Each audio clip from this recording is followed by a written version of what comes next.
नमस्कार दोस्तों, स्वागत है आपका आज की क्लास में। और आज हम बात करेंगे पाश्चात्य काव्य शास्त्र की। पाश्चात्य काव्य शास्त्र में जो पहले विद्वान हमारे सिलेबस में लगे हैं वो है प्लेटो। प्लेटो का एक नाम आपने सुना होगा, प्लाटोन।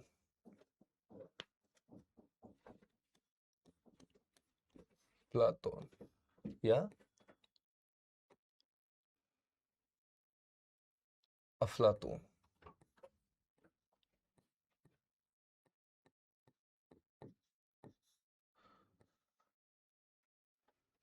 प्लाटोन यूनानी उच्चारण है, अफलातून अरबी उच्चारण है। लेकिन चूंकि भाषा की सहूलियत और तमाम चीजों को देखते हुए प्लेटो नाम ज्यादा इस्तेमाल किया जाता है। कई जगह आप इनको अफलातून के नाम से भी जानेंगे, कई जगह प्लाटोन भी लिखा हुआ मिलेगा। नाम प्लेटो, प्लाटोन और अफलातून तीनों एक ही व्यक्ति है। प्लेटो का जन्म होता है 427 ईसा पूर्व में, यूनान में। ये मूलतः यूनानी दार्शनिक थे। इनकी रचनाएं हैं इयोन, क्रातिलुस, गॉर्गियस, फेद्रुस, फिलेबुस, सिंपोजियम, रिपब्लिक। सबसे इंपॉर्टेंट रिपब्लिक है। सबसे ज्यादा सवाल रिपब्लिक को लेकर पूछे जाते हैं। ये हो गए इनके रचना क्रम की बात। कितनी रचनाएं हो गई? 7। पहली हो गई इयोन, दूसरी है क्रातिलुस, तीसरी है गॉर्गियस, चौथी है फेद्रुस, पांचवी है फिलेबुस, छठी है सिंपोजियम, सातवीं है रिपब्लिक। सबसे जरूरी कौन सी हो गई? रिपब्लिक। इनका जन्म हुआ यूनान में और इनका जीवन काल है 427 ईसा पूर्व से 347 ईसा पूर्व। यूनान के मुख्यतः 3 भाग हैं, या यूनान को अगर भागों में बांटे तो 3 भागों में बांट सकते हैं। एक हो गया मकदूनिया, दूसरा हो गया आतिका और तीसरा हो गया लाकोनिया। मकदूनिया, आतिका और लाकोनिया। मकदूनिया को हम जान सकते हैं सिकंदर के कारण। सिकंदर एक बड़े शासक हुए जिन्होंने विश्व विजेता बनने का ख्वाब देखा और उसको लेकर वो एक लंबी यात्रा पे निकलते हैं और लड़ाइयां लड़ते हुए वो अपने राज्य का विस्तार करते हैं। सिकंदर, इसको सिकंदर महान भी कहा जाता है।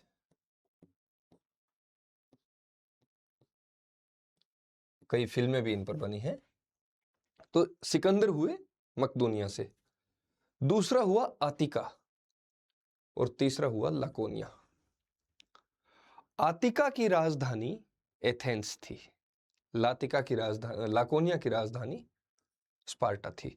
दोनों आसपास के राज्य थे और दोनों में एक बुनियादी अंतर यह था कि एथेंस जो था वो अपने समय में यूनान में बौद्धिकता, वैज्ञानिक सोच और कलात्मक दृष्टिकोण से संपन्न था।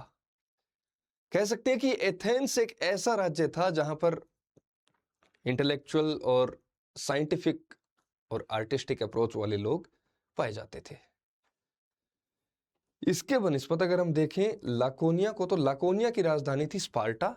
स्पार्टा शौर्य और सैन्य शक्ति, यानी कि 2 अलग अलग राज्य हैं। एक राज्य ने बुद्धि पे बल दिया, दूसरे राज्य ने ताकत पे बल दिया। ताकत, सैन्य शक्ति की बात करी, शौर्य की बात करी, वीरता बहादुरी पे बल दिया। एथेंस बौद्धिकता का गढ़ बन गया और लाकोनिया या स्पार्टा जो है वो शौर्य और सैन्य शक्ति का गढ़ बन गया। दोनों आस पड़ोस के राज्य थे। 431 ईसा पूर्व में स्पार्टा ने एथेंस पर हमला कर दिया और चूंकि सैन्य शक्ति के लिहाज से स्पार्टा कहीं ज्यादा मजबूत था, तो यह तय था कि युद्ध में हार एथेंस की निश्चित है, क्योंकि एथेंस ने कभी भी इन चीजों पर जोर नहीं दिया। एथेंस का मुख्य रूप से फोकस रहा बौद्धिकता पर, वैज्ञानिक अप्रोच, कलात्मक संपन्नता। यानी कि एथेंस की जो जनता थी वो तर्कवादी थी। एथेंस की जनता जो थी उनके लिए इंटेलेक्चुअल अप्रोच जरूरी थी, उनके लिए वो सोचने की क्षमता उनकी कहीं ज़्यादा थी बजाय स्पार्टा के। लेकिन चूंकि स्पार्टा की ऐसी पद्धति थी कि वहाँ पर बाहुबल को ज़्यादा महत्व दिया गया, और चूंकि युद्ध में आज के दौर की अगर बात करें तो आज तो कई बार तर्क शक्ति ही ज़्यादा काम करती है, लेकिन ये वो दौर था जब युद्ध हथियारों से लड़े जाते थे, आमने सामने सेनाएं आकर लड़ती थी। आज की तरह नहीं था कि इधर से एक गोला छोड़ दिया, तलवारों से लड़ाई होती थी, भालों से लड़ाई होती थी। तो इसमें स्पार्टा का जीतना या लाकोनिया का जीतना तय था। फिर भी ये युद्ध 27 साल तक चला। कब तक चला? 27 साल तक, और अंततः 404 ईसा पूर्व में एथेंस की हार होती है। प्लेटो का जन्म कब होता है? 427 ईसा पूर्व में, और 404 ईसा पूर्व में एथेंस की हार होती है। यानी कि प्लेटो ने जब जन्म लिया तब युद्ध चल रहा था, और युद्ध का असर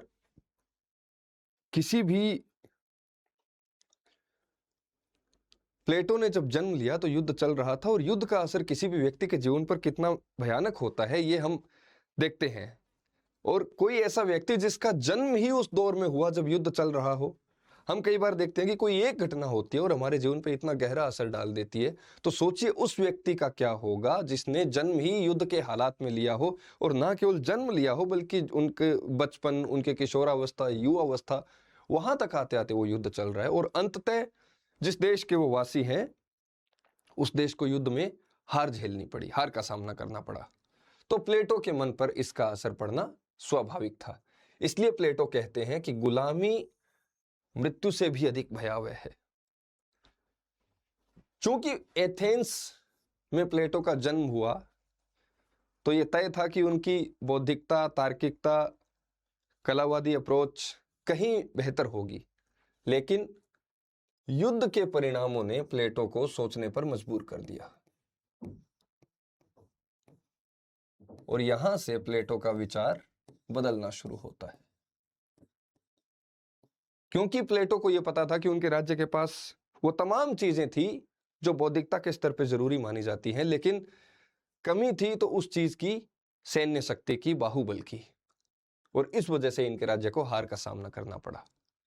तो प्लेटो लगातार सोचते हैं, और फिर प्लेटो अपनी रचनाओं के माध्यम से आदर्श राज्य की व्याख्या करते हैं और बताते हैं कि आदर्श राज्य कैसा होना चाहिए, आदर्श राज्य में किन किन चीज़ों का समर्थन होगा, किन किन चीज़ों की खिलाफत होगी, वो तमाम चीज़ें प्लेटो बताते हैं। एथेंस की हार के बाद एक और बड़ी घटना होती है। 399 ईसा पूर्व में सुकरात को मृत्युदंड दिया जाता है। सुकरात कौन थे? सुकरात प्लेटो के गुरु थे, और सुकरात के बारे में सबसे खास बात यह थी कि सुकरात ने कोई रचना नहीं लिखी, सुकरात ने किसी कृति का निर्माण नहीं किया। सुकरात संवाद शैली में शिक्षा देने का काम करते थे। मान लीजिए बाजार में जा रहे हैं, कहीं पे भी 20 लोग खड़े हैं, सुकरात वहां पर जाकर उन 20 लोगों से बातचीत करने लगते थे, और उनकी बातचीत के माध्यम से वो ज्ञान की, नैतिकता की, शिक्षा की बातें उन लोगों के समक्ष करते थे। और सुकरात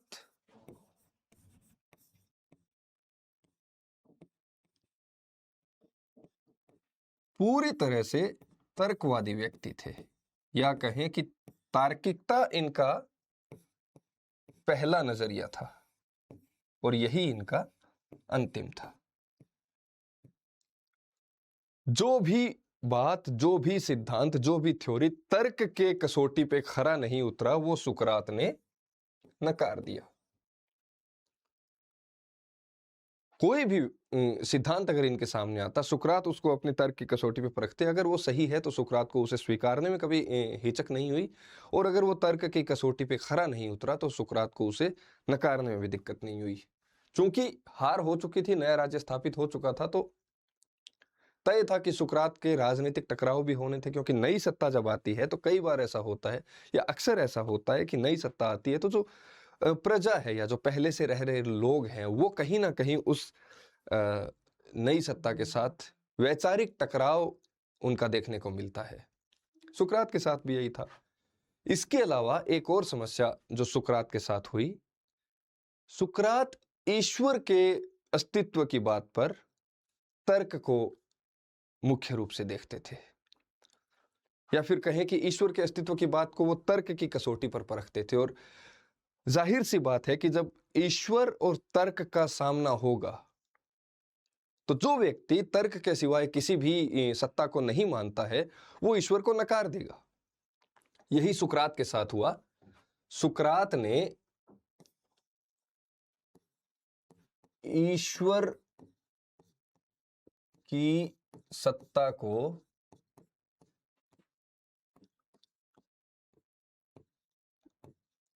तर्क के पैमाने पर रखा और अंततः उसका नकार हुआ।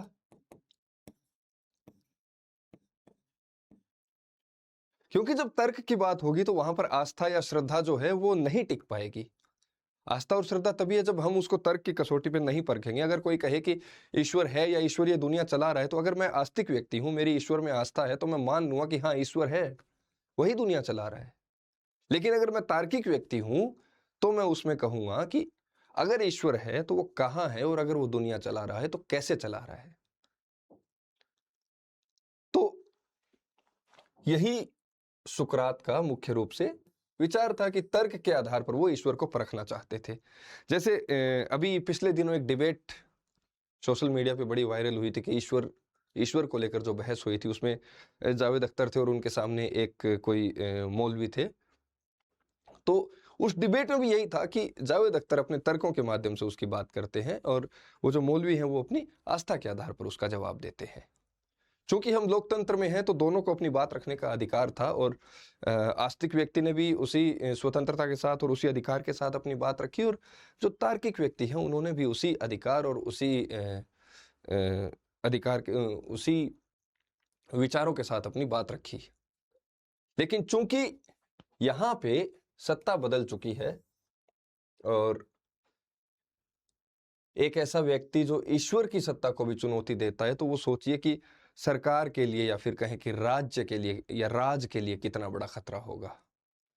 तो ईश्वर को जब चुनौती दी गई या ईश्वर को जब तर्क के पैमाने पर परखा, तो तर्क के पैमाने पर ईश्वर का अस्तित्व नहीं साबित हो पाया, तो सुकरात ने कहा कि ऐसा कुछ नहीं होता। इसके बनिस्पत उन्होंने एक धारणा दी या कुछ ऐसी शक्ति है या इस तरीके की बातें जो हम आमतौर पे करते हैं कि ईश्वर तो नहीं है लेकिन कुछ है जो दुनिया को चला रहा है, इस तरीके की बातें हुई। लेकिन मूल ये था कि ईश्वर को उन्होंने नकार दिया।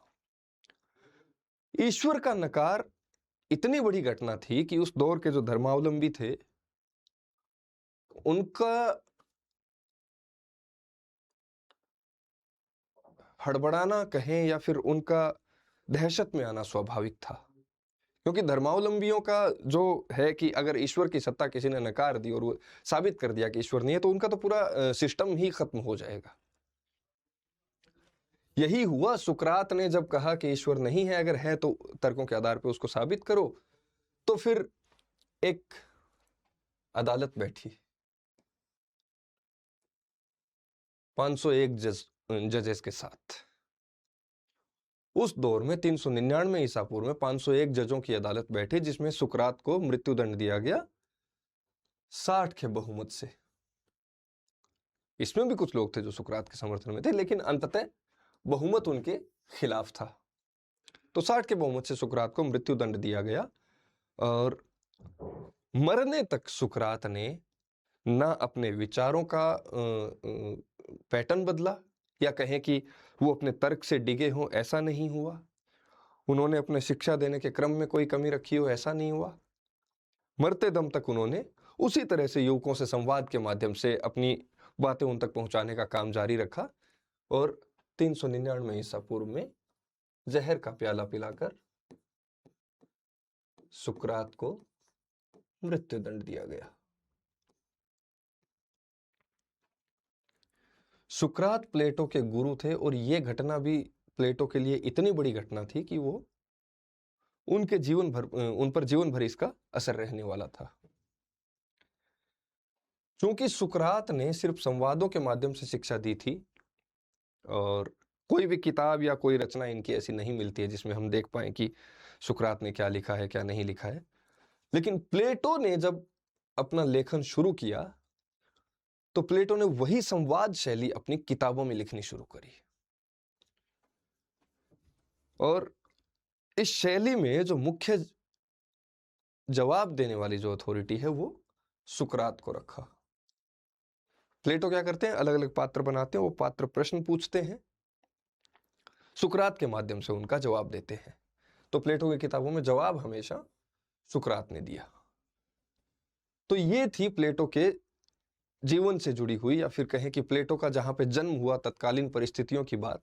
क्योंकि किसी भी व्यक्ति के सिद्धांत को जब हम पढ़ते हैं तो ये जरूरी हो जाता है देखना कि वो किन परिस्थितियों में उन सिद्धांतों की बात कर रहा है, उनके देश काल की परिस्थितियां क्या है, उनके आसपास का वातावरण है उसमें क्या चल रहा है, उनके जो माहौल कैसा है, ये तमाम चीजें। तो ये जरूरी इसलिए था क्योंकि यही वो सारी घटनाएं हैं जिनसे प्लेटो ने अपने सिद्धांत का जब प्रतिपादन कर रहे थे तो ये तमाम चीजें उसके बैकग्राउंड में कहीं ना कहीं काम कर रही थी।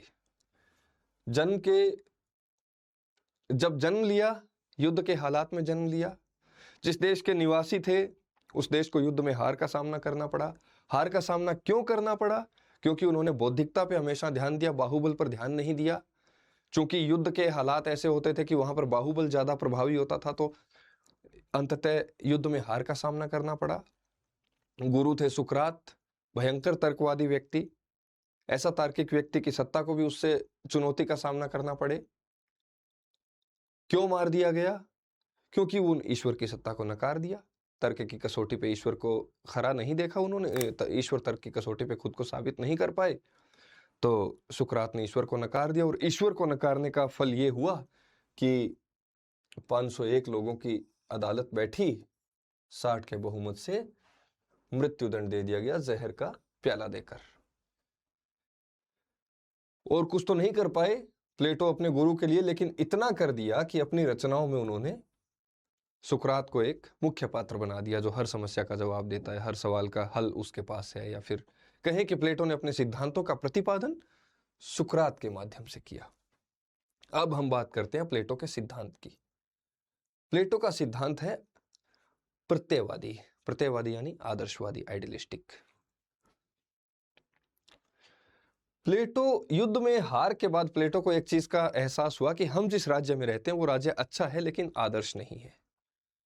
क्योंकि आदर्श नहीं है इसीलिए हमें युद्ध में हार का सामना करना पड़ा। अगर आदर्श होता तो हमारे यहाँ सब कुछ बेहतर होता। सिर्फ बौद्धिकता से काम नहीं चलता, हमें बाहुबल की भी बात करनी पड़ेगी, हमें मजबूत योद्धाओं की भी जरूरत पड़ेगी। तो इसलिए प्लेटो कहते हैं कि आदर्श राज्य वही है जिसमें अच्छे नागरिक होंगे। अच्छा नागरिक कैसे बनेगा? जब उसको अच्छी शिक्षा दी जाएगी। और अच्छी शिक्षा क्या होती है? जो तन और मन दोनों को स्वस्थ बनाए। तो अच्छी शिक्षा को लेकर प्लेटो कहते हैं कि ऐसी शिक्षा जिससे व्यक्ति का मन भी स्वस्थ रहे और तन भी स्वस्थ रहे। तो इसके लिए उन्होंने दो विषय जरूरी बताए, तन के लिए व्यायाम और मन के लिए संगीत। और ईसा पूर्व दिया हुआ यह सिद्धांत सोवियत संघ के देशों में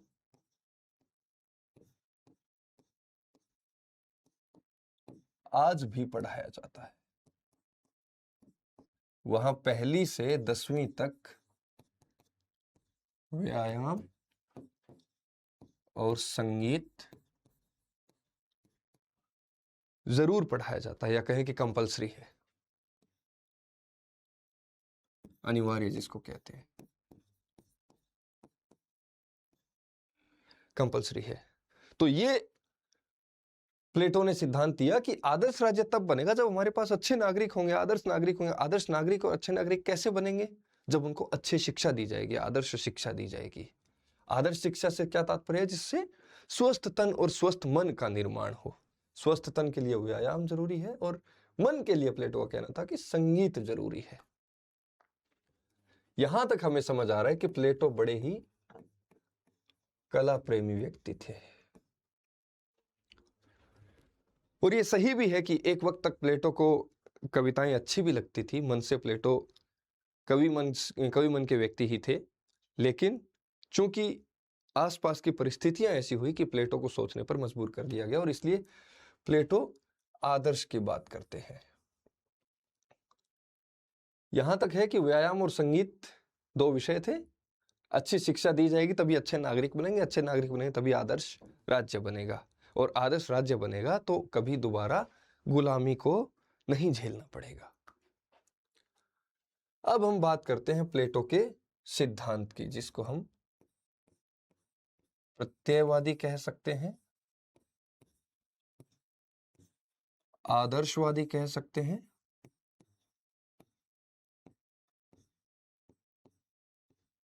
या इसी को हम आइडियलिस्टिक कह सकते हैं। प्रत्ययवादी सिद्धांत क्या है? प्लेटो कहता है कि ये जो भी संसार है वो असल नहीं है, वो उस मूल जगत की अनुकृति है या प्रतिलिपि है। अब प्रतिलिपि बिना कहकर अनुकृति कहेंगे, कि वो उस मूल जगत की अनुकृति है जो संसार ईश्वर ने रचा है। यानी कि प्लेटो के अनुसार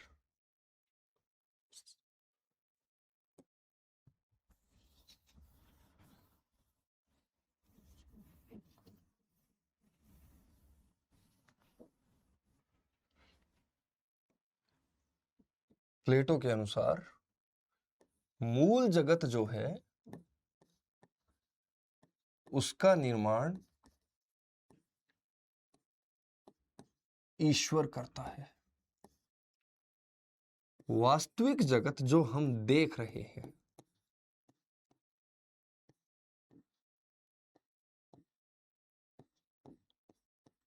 वो मूल जगत की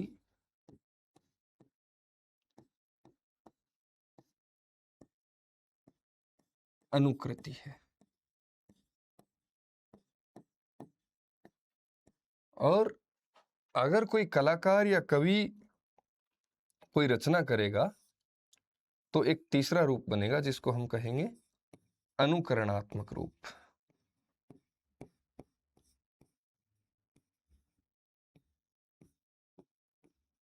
वो वास्तविक जगत का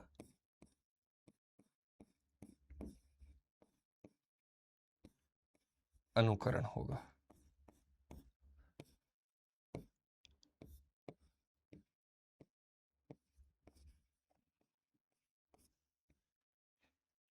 तीन हो गए। एक आदर्श रूप जो ईश्वर ने बनाया है, वो मूल जगत है, ये हो गया आदर्श। वास्तविक जो हम देख रहे हैं वो हो गया आदर्श का अनुकरण, और अनुकरणात्मक रूप हो गया वास्तविक का अनुकरण। कि ये जो संसार हमारे आसपास है या हमारे सामने जो है, ये सच नहीं है। मूल सत्य है वो संसार जो ईश्वर ने बनाया, ये तो उसकी अनुकृति है। और कोई भी कवि या रचनाकार कुछ भी करेगा, कोई भी कलाकार अगर इसकी कोई इस संसार से जुड़ी हुई कोई कृति बनाएगा तो वो इस संसार का अनुकरण होगा।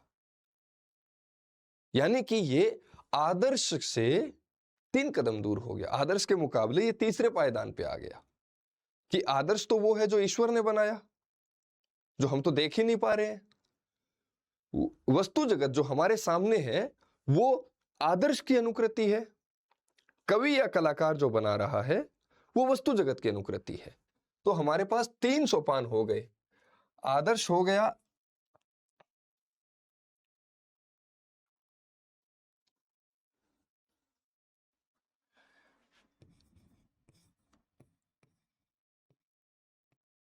आदर्श हो गया पहले नंबर पर, वस्तु जगत हो गया दूसरे पर, और अनुकरणात्मक जगत या कहें कि जो कवि या कलाकार ने बनाया है वो हो गया तीसरे नंबर पर। तो ये जो अनुकरणात्मक रूप है ये तीसरे नंबर पर है। इसके लिए प्लेटो ने एक उदाहरण दिया है, पलंग का उदाहरण दिया है कि अगर कोई बढ़ई, मान लीजिए ये एक बढ़ई है, इसने ये एक पलंग बनाया, ये पलंग जो ईश्वर के द्वारा बनाए गए पलंग का स्वरूप है, ये उसका अनुकरण हो गया। अब कोई रचनाकार अगर इस पलंग की कृति बनाता है, मान लीजिए कोई इसका चित्र बनाएगा या फिर इसकी कोई मूर्ति बनाएगा, तो वो इस पलंग का अनुकरण होगा।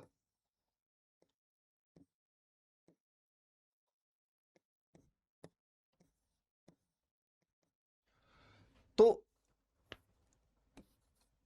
पहला तो ये हो गया जो ईश्वर जनित है।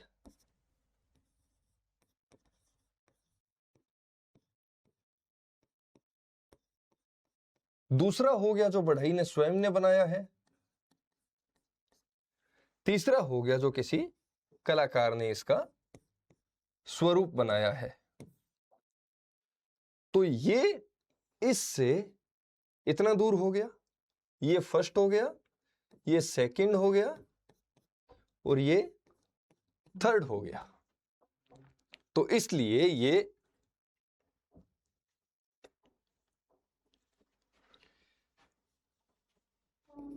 जो है कलाकार का बनाया हुआ रूप, ये मूल स्वरूप से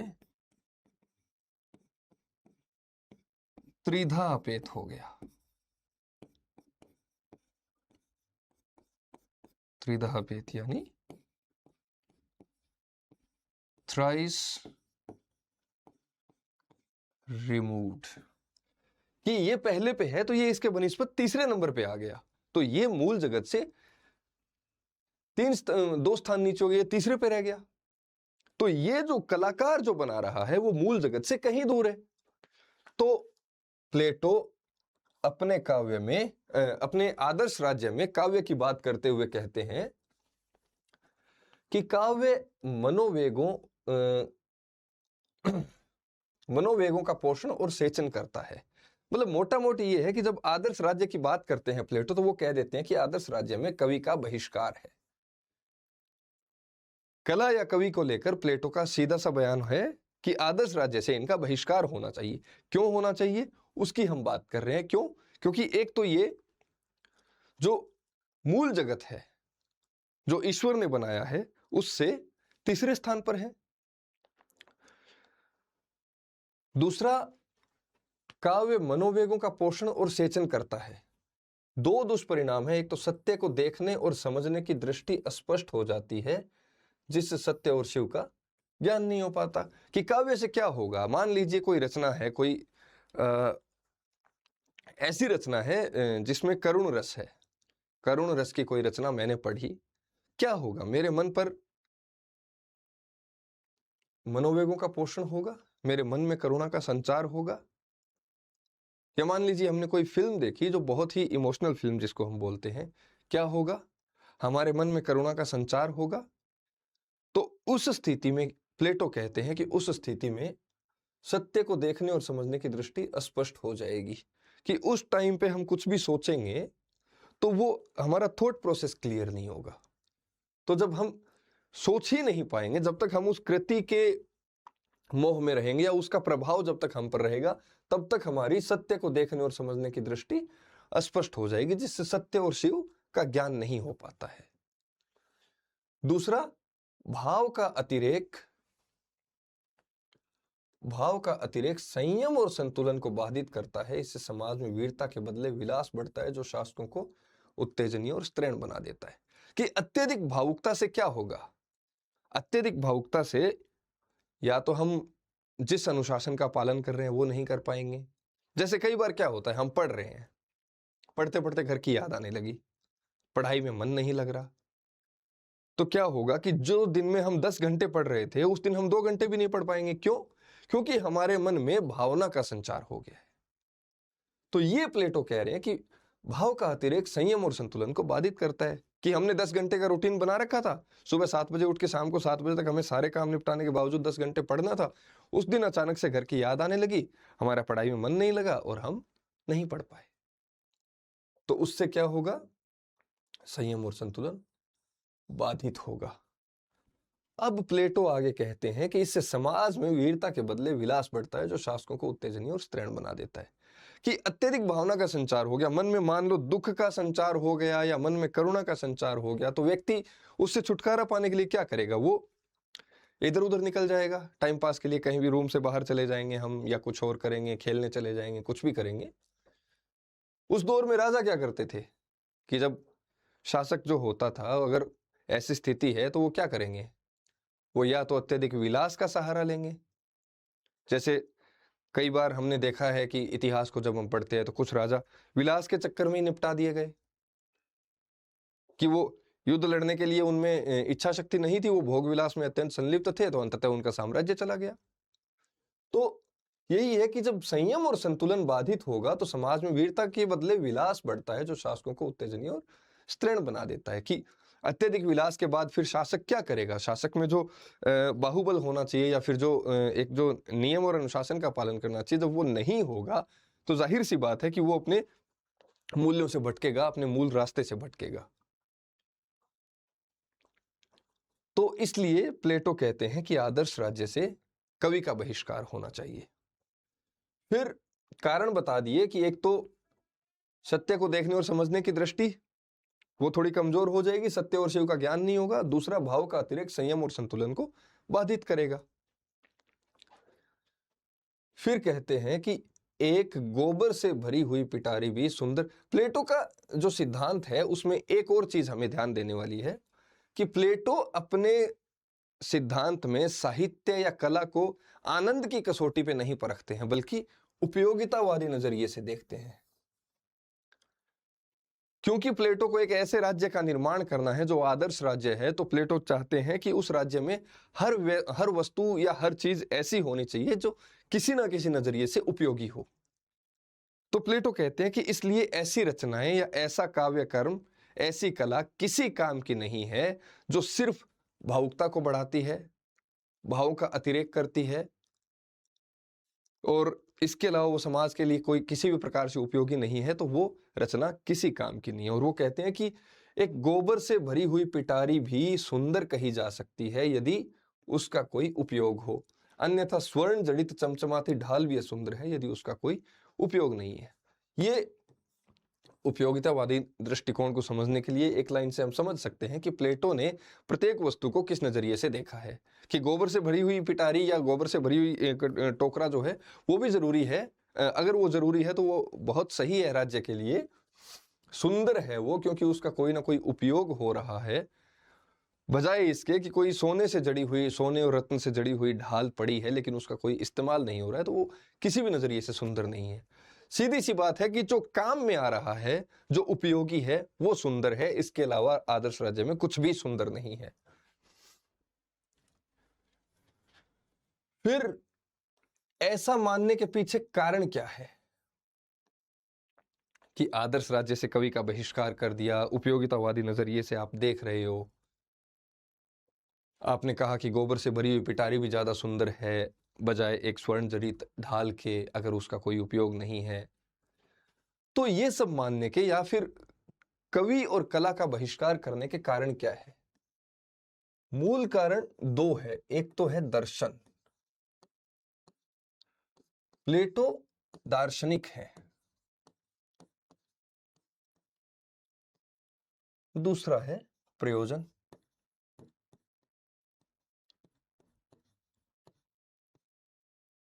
दार्शनिक है इसलिए किसी भी रचना को जब ये परखेंगे तो ये आनंद की कसौटी पे ना परख कर दर्शन की कसौटी पे परखेंगे। दर्शन है इसका इनका प्रत्ययवादी।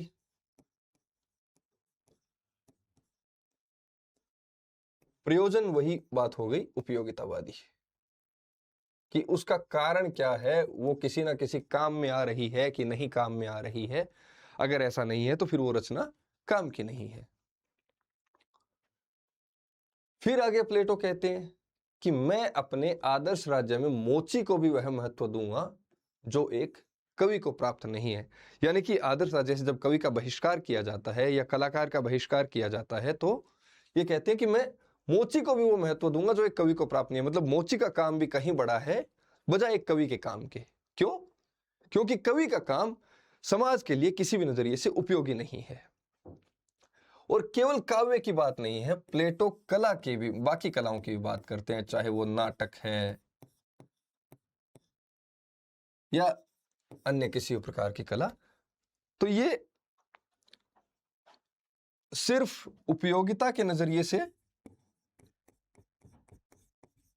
इसको खारिज करते हैं, ऐसा नहीं है। प्लेटो कहते हैं कि इसमें नैतिक दृष्टिकोण भी देखने को नहीं मिलता।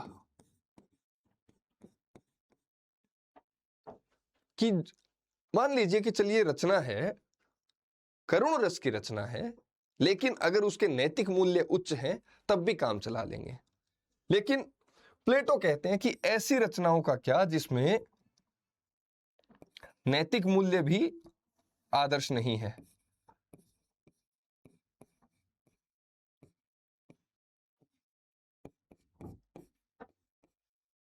आदर्श नैतिक मूल्यों का अभाव। तो ऐसी रचनाएं जिनमें नैतिक आदर्श नैतिक मूल्यों का अभाव है, वो रचना भी तो समाज के लिए उतनी ही हानिकारक है ना, जितनी कोई भावातिरेक वाली रचना है। प्लेटो उदाहरण देकर कहते हैं एक एक चीज का कि कुछ ऐसी रचनाएं हैं जिसमें ईश्वर एक पात्र के रूप में दिखाए जाते हैं और उसमें ईश्वर या तो कमजोर दिखाया गया है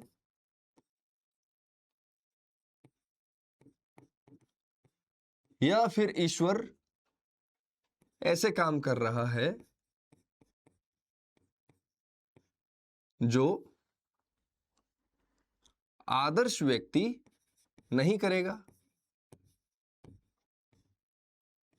या फिर कहें कि ईश्वर रचनाओं के पात्र में ईश्वर के माध्यम से ऐसे ईश्वर को जो पात्र बनाया गया है वो आदर्श स्वरूप से कहीं दूर है। कुछ ऐसी रचनाएं हैं जिनमें जो खल पात्र है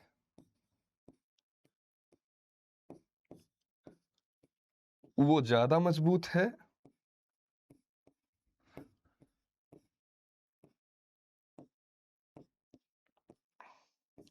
बजाय जो अच्छे पात्र हैं उनके, अच्छे या जो सत पात्र हैं। तो ये ज्यादा मजबूत है, ये कम मजबूत है। इसको अपन ऐसे समझ सकते हैं कि हम जब इंडियन माइथोलॉजी में जाते हैं तो कई बार ऐसा होता है कि कोई एक देवता है, वो ऐसा काम करता है, जैसे इंद्र है। इंद्र की वजह से कई बार देवताओं को लड़ाइयां लड़नी पड़ती है। इंद्र किसी शासक से किसी राक्षस से कोई लड़ाई मोल ले ली और वो लड़ाई उनको लड़नी पड़ी। तो उस लड़ाई में देवता कमजोर पड़ रहे हैं, तो फिर वो क्या करेंगे? वो शिव के पास जाएंगे, वो ब्रह्मा के पास जाएंगे, तो विष्णु के पास जाएंगे, फिर वहां से उनको कोई सिद्धि या शक्ति प्राप्त होती है और वो जीत जाते हैं। अंततः वो जीत गए हैं। लेकिन जब तक वो ब्रह्मा विष्णु या महेश के पास नहीं गए तब तक तो देवता हार रहे हैं। अब एक तरफ हम कह रहे हैं कि देवता मजबूत है, देवता आदर्श है, देवताओं के जैसा समाज हमारा होना चाहिए। दूसरी तरफ हम दिखा रहे हैं कि एक राक्षस कोई आया जिसने देवताओं की पूरी सत्ता को चुनौती दी और उसमें देवता हार रहे हैं। कब तक? जब तक कि वो ब्रह्मा विष्णु महेश के पास नहीं गए। तो ऐसा देव किस काम का जो राक्षसों से खुद की रक्षा नहीं कर सकता? तो क्या ऐसी रचनाओं का आदर्श राज्य में स्थान होना चाहिए? यहां पर प्लेटो नकार देते हैं कि ऐसी रचनाओं का आदर्श राज्य में स्थान नहीं होना चाहिए।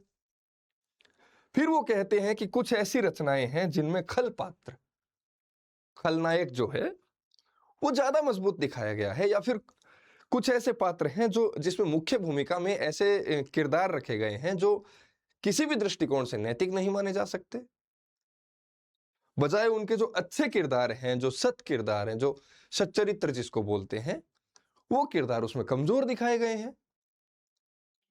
तो क्या असर पड़ेगा ऐसी रचनाओं का समाज पर, जिसमें कोई व्यक्ति जो नैतिक मापदंडों का पालन करता है, जो अपने नियम से चलता है, अपने अनुशासन से चलता है, उसके सामने एक ऐसा व्यक्ति है जिसका कोई नियम नहीं है, कोई अनुशासन नहीं है, और वो उस पर भारी पड़ रहा है। तो पढ़ने वाले पर इसका क्या असर पड़ेगा? जैसे हम बात करते हैं आज के दौर की फिल्मों की, तो कई बार हमें ऐसा देखने को मिलता है कि जो मुख्य किरदार है वो अत्यधिक नशा कर रहा है, वो अत्यधिक हिंसा कर रहा है, और वो फिल्म का मुख्य किरदार है, तो उससे समाज पे क्या असर पड़ सकता है? इसी की बात प्लेटो करते हैं, और इसलिए प्लेटो कहते हैं कि ये रचना, इस प्रकार की रचनाएं भी नहीं होनी चाहिए और ऐसी रचनाएं भी नहीं होनी चाहिए। ईश्वर वाली रचनाओं के समर्थन में उनका तर्क यही है कि ईश्वर जो है वो तो मूल है, वो तो आदर्श है, उसको कमजोर कैसे दिखा सकते हैं? और इसमें है कि हमें एक ऐसे समाज का तो निर्माण करना है जो सच्चरित्र है, और जब इसमें खल पात्र ज्यादा प्रभावी हो जाएंगे, तो जो उस रचना को पढ़ रहा है या जो उस नाटक को देख रहा है, उससे समाज पर क्या असर पड़ेगा? तो इन दोनों प्रकार की रचनाओं को प्लेटो खारिज कर देते हैं। ऐसा ही वो काव्य के संदर्भ में कहते हैं कि जो काव्य, ये रचनाएं खारिज इसलिए हो गई क्योंकि इन रचनाओं से समाज के नैतिक मूल्यों में कहीं भी वृद्धि नहीं हो रही है। समाज के लिए ये किसी भी दृष्टिकोण से सार्थक नहीं है, ऐसा प्लेटो का कहना है, इसलिए प्लेटो खारिज कर देते हैं।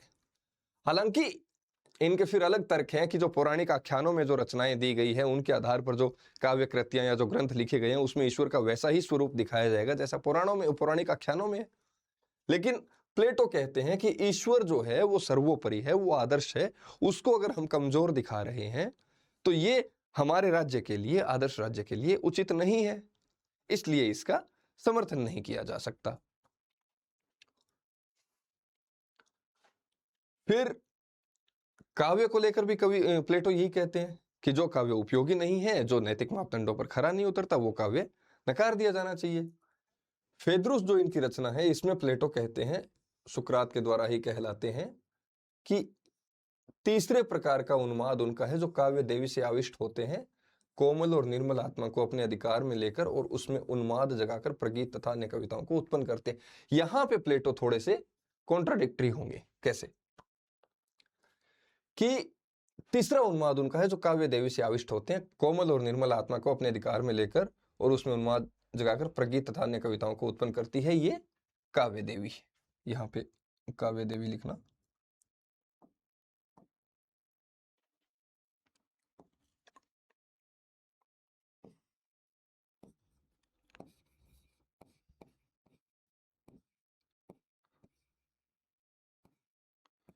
काव्य देवी, कि काव्य देवी क्या करती है? काव्य देवी कोमल और निर्मल आत्मा को अपने अधिकार में लेकर और उसमें उन्माद जगाकर प्रगीत तथा अन्य कविताओं को उत्पन्न करती है। प्लेटो कहते हैं कि कवि जो है या काव्य जो है वो भी एक प्रकार का उन्माद है, और ये काव्य देवी से आविष्ट है। प्लेटो कहते हैं कि जो काव्य कर्म है, कवि कर्म जो है, वो ईश्वर की ही देन है।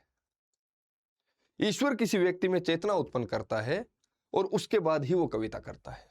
तो कहते हैं कि काव्य देवी कोमल और निर्मल आत्मा को अपने अधिकार में लेकर उसमें उन्माद जगाकर प्रगीत तथा अन्य कविताओं को उत्पन्न करती है।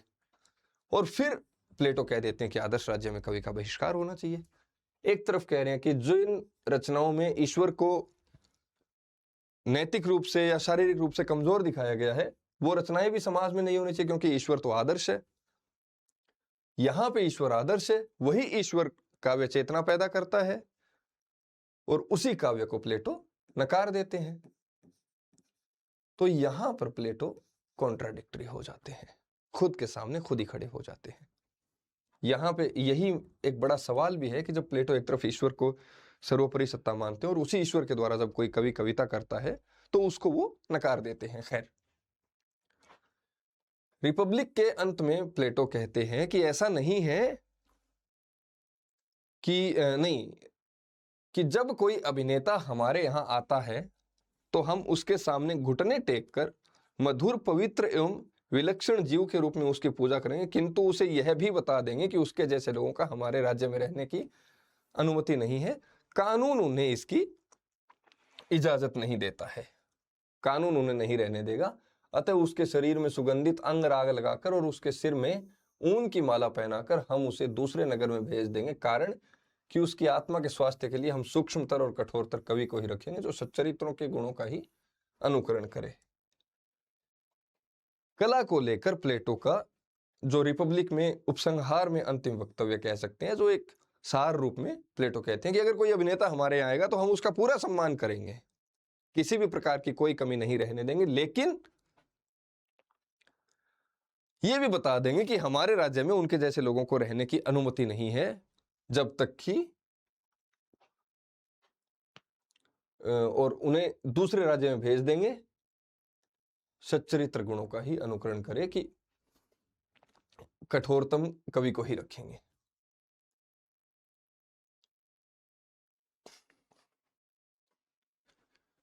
तो रिपब्लिक के उपसंहार में प्लेटो जब लिखते हैं कि जब कोई अभिनेता हमारे यहाँ आता है, तो मतलब ये कहते हैं कि किसी भी कलाकार को हमारे राज्य में स्वागत है, वो आएगा, लेकिन वो यहाँ पे रह नहीं पाएगा। जब आएगा तो उसका पूरा सम्मान किया जाएगा, लेकिन चूंकि उसकी कला समाज के लिए उपयोगी नहीं है, तो उसका हमारे राज्य में स्थान नहीं है, वो रह नहीं सकता, हम उसे यहाँ से दूसरी जगह भेज देंगे।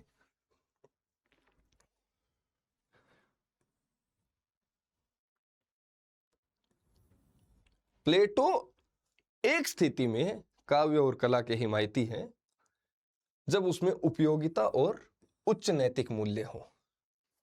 प्लेटो कहते हैं कि यदि कविता के पक्षधर यह साबित करें कि उनकी कविता न केवल आनंदप्रद है, बल्कि समाज और मानव जाति के लिए उपयोगी भी है, तो वास्तव में यह हमारे लिए महान हित की बात होगी कि हम सिर्फ उस कविता का बहिष्कार कर रहे हैं जो समाज के लिए उपयोगी नहीं है, जिसमें उच्च नैतिक मूल्य नहीं है, जो आदर्श जगत से कहीं दूर है, उस कविता को बहिष्कार कर रहे हैं, लेकिन उस कविता का हम समर्थन भी करेंगे जो समाज और मानव जाति के लिए उपयोगी है। तो ये है मोटा मोटी प्लेटो का सिद्धांत।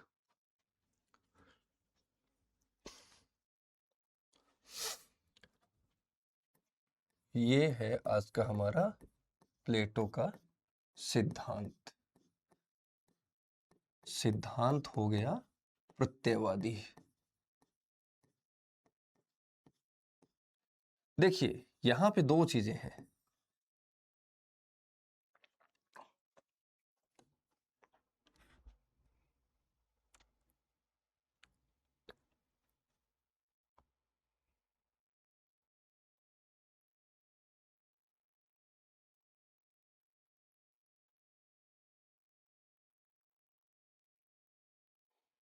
ठीक, प्रत्ययवादी या आदर्शवादी।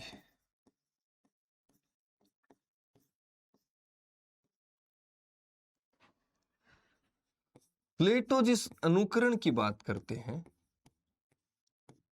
वो तो है आपका यथार्थवादी अनुकरण,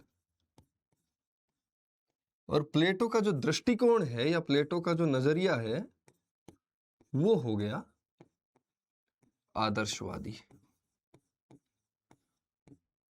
प्लेटो क्या कहते हैं कि ये एक मूल जगत है, मूल या फिर इसको मैं कहूं आदर्श जगत है।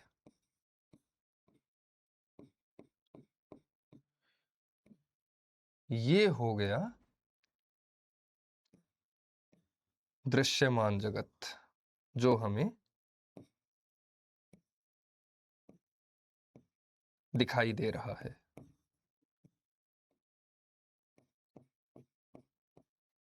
और ये हो गया दृश्यमान जगत का अनुकरण, अनुकृत जो हुआ दृश्यमान जगत का अनुकरण। दृश्यमान जगत मूल या आदर्श जगत का अनुकरण हो गया, और अनुकृत जगत दृश्यमान जगत का अनुकरण हो गया। तो ये फर्स्ट है, ये सेकंड है, और ये थर्ड है। तो ये इसके मुकाबले तीसरे पायदान पे आ गया। ये है परम सत्य। और ये है जो कवि या कलाकार दिखा रहा है।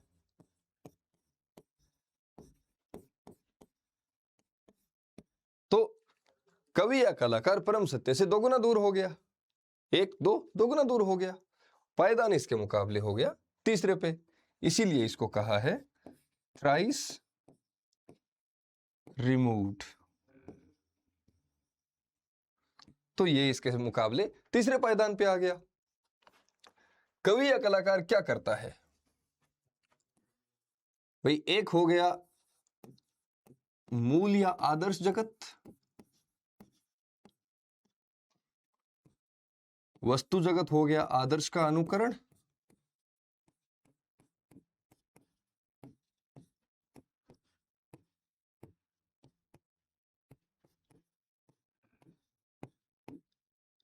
आदर्श का अनुकरण, और कवि या कलाकार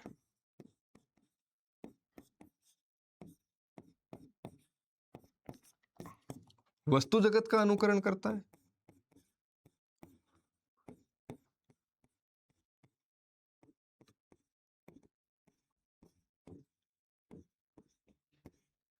इसी के साथ प्लेटो बात करते हैं अनुकरण की।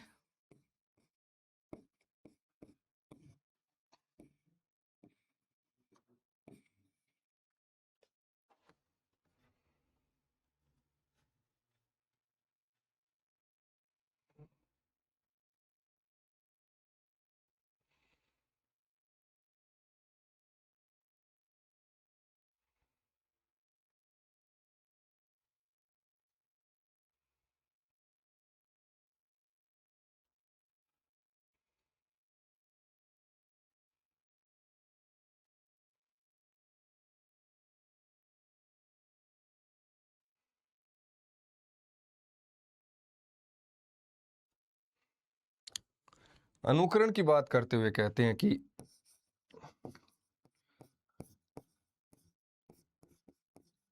कला और अनुकरण में गहरा संबंध है।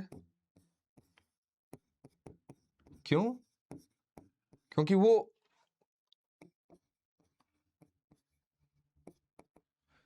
कला और अनुकरण में गहरा संबंध है। क्यों? क्योंकि प्लेटो के अनुसार कवि जो कर रहा है वो सिर्फ जो वस्तुमान जगत है, जो हमें दिख रहा है, उसका अनुकरण ही तो कर रहा है।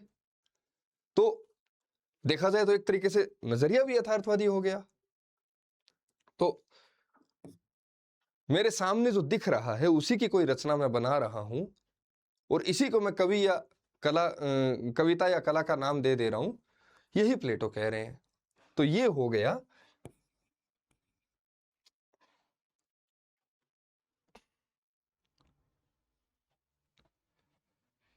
गया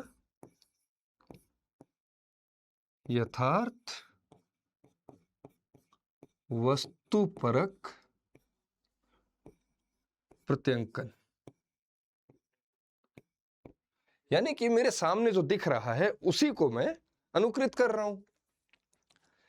यही प्लेटो की नजर में काव्य है।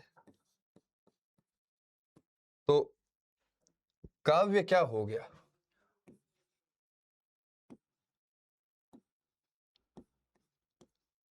काव्य अनुकरण का अनुकरण हो गया।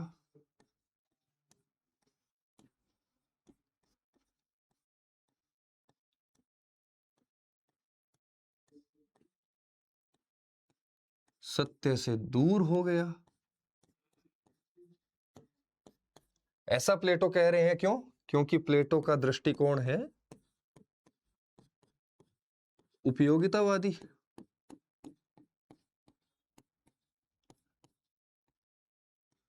प्लेटो की मूल प्रवृत्ति है दार्शनिक होना।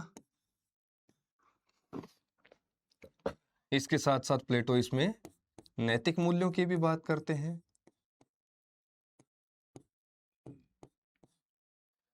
और जो इन चीजों पे खरा नहीं उतर रहा, ऐसे रचना कर्म का प्लेटो आदर्श राज्य से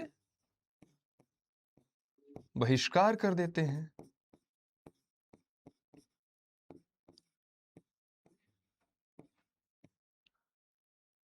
आदर्श राज्य से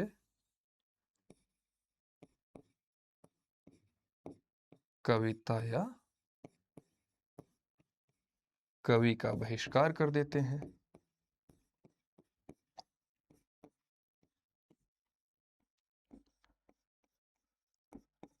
लेकिन उस स्थिति में कविता का समर्थन भी करते हैं जब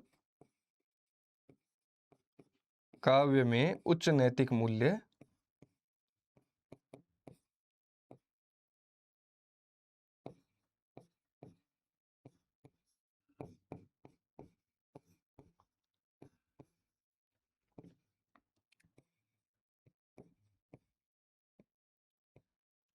उच्च नैतिक मूल्य और समाज के लिए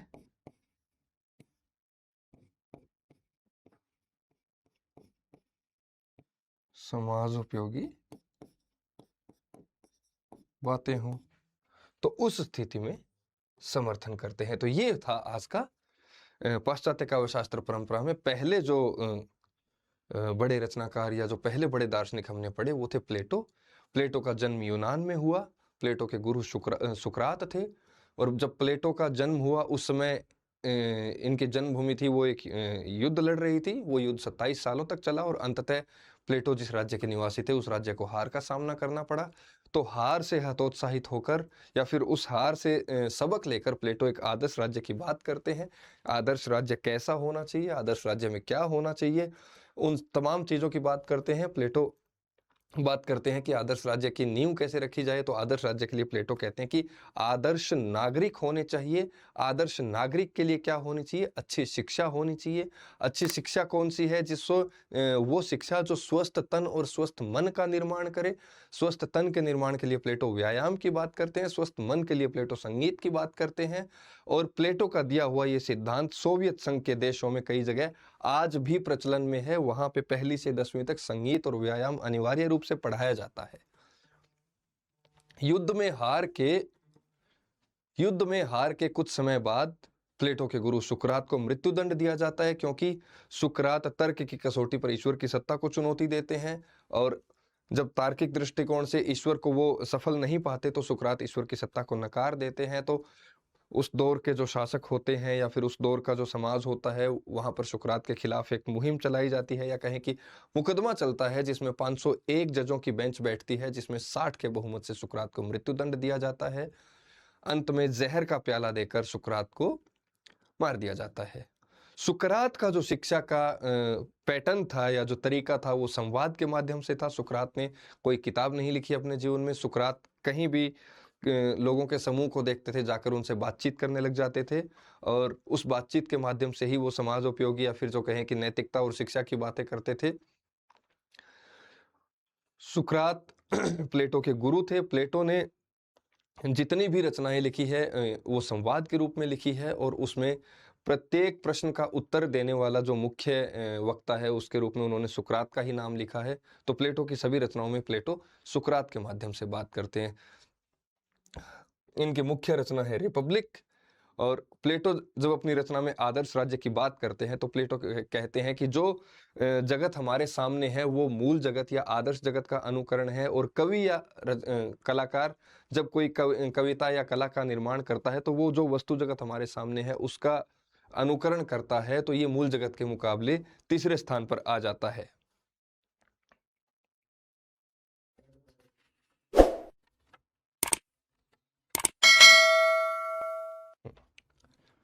तो ये मूल जगत के मुकाबले तीसरे स्थान पर आ जाता है और इसीलिए ये कहते हैं कि कवि या कला जो है वो मूल जगत से त्रिधा अपेत है, थ्राइस रिमूव्ड है।